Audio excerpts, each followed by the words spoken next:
Looking at doing rent to rent? Stop thinking about it this way. In today's episode, we're going to go through the wrong way to do rent to rent as a strategy so that you don't make the mistakes that I'm seeing far too many people out there making. So what mistakes are they making? Well, fundamentally, they're looking for buy-to-let properties when they're trying to do HMOs. Why? Because they've been told, get a buy-to-let property, convert it into an HMO, and you get paid the uplift. That is the wrong way to go about it, particularly now.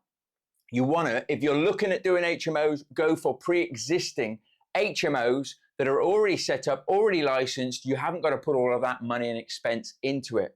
Now, if you are looking at buy-to-let properties, and a lot of people are for serviced accommodation, holiday lets, Airbnb, then yes, that is the right way to go about things. But don't look at a buy-to-let if you're going through and doing HMOs. Also, make sure that you're not looking for rundown, rubbish properties. You want to be looking for properties that are A, in a decent condition, B, are in a very nice condition. Why? Because that's another cost that you do not have to pay. This is something I really do go through, and I really make it quite strict with my students. If the deal stacks up and you can get it at a great price and you have got to put some money into it, fair enough. But a lot of the times we get into rent to rent for cash flow, month on month cash flow. If you're spending a lot of money on somebody else's property, then that's not good business. Oh, it's okay, Mark. After 12 months, I'll have paid myself back. And then I've got, if you're on a 5-year agreement, another 4 years of profit. Don't look at it that way. You want to be getting profit as quick as you can. I would not do a deal that I had to put more than 6 months worth of profit into. Why? Because you're working for nothing and you'll soon get tired of that. And that's what a lot of people make the mistake of.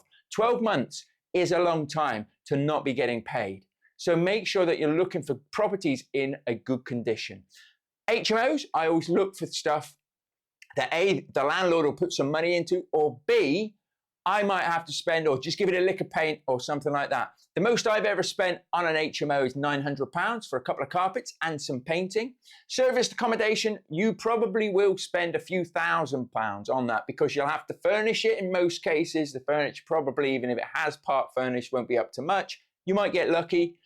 Or look for pre-existing serviced accommodation units where the owner's just getting fed up with doing it themselves and you could do a rent to rent with them on that. That is something now that I'm showing people in my trainings exactly how to do and how to pinpoint and how to get out there because there's no cost for you. It's already set up. You just take it on and you start running it as a serviced accommodation, which is already generating money. Now, sometimes it's not generating money and that's why they've got a problem, in which case then we'll be taking over, running our own ads on Airbnb and booking.com so we can take it on as the property professionals that we are. Again, people are looking for tired properties when it comes to rent. Stop doing that. Start looking for better quality properties. Make sure that they're in good areas. Make sure that they're going to cash flow and you can get the right people to stay in there. So another one is they've just found a deal. It's in an area, it's not the best area, and it doesn't have to be the best area. A lot of properties where I look at and a lot of properties that we have in my businesses aren't particularly in areas that I would maybe live myself, but they are safe areas. They are areas where people want to walk down the street. Now, I did do a deal on a rent to rent where people didn't actually really want to walk down the street. And that was a mistake on my part, but I did manage to get that property to work.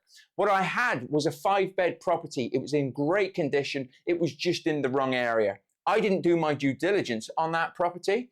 So when I actually went to let the property out, I was struggling because people knew that that was a bad area. But what I did know was there was a lot of factories in that area and they had a lot of Eastern European people working in those factories. So I started to market out to those guys and girls that wanted to stay there as a group, and they did. So for 2.5 years, I had a group of Eastern European people who looked after the property, that lived there as their own little community, and it worked very, very well. Now that worked out okay for me, but it was a serious lesson in do your due diligence. Know that your areas are the right areas and they're going to suit the type of people that you want to come and stay at your property or live in your property. I also did have a break clause, so I could have just issued the break clause and given the property back. In the end, I did, because after 2.5 years, they decided that, well, a majority of them decided that they wanted to go back home, and a couple of the other people decided to move on. So I issued the break clause, gave the property back to the landlord in a better condition than I received it, and we moved on. We parted as friends, which was good for the landlord because he was interested in selling anyway. He actually did offer it to me first. Could have been potentially a purchase lease option, but it was in a bad area. So there's a lot I could have done with that property, but because it wasn't in the right area, it wasn't the right opportunity to do, I walked away from it. And you should do exactly the same when it comes to your investing as well. Don't get so hung up. I'm speaking to this landlord, they're up for it. If the problem is that A, the property is too run down, it's going to cost too much, and the landlords aren't willing to put the money into it, walk away.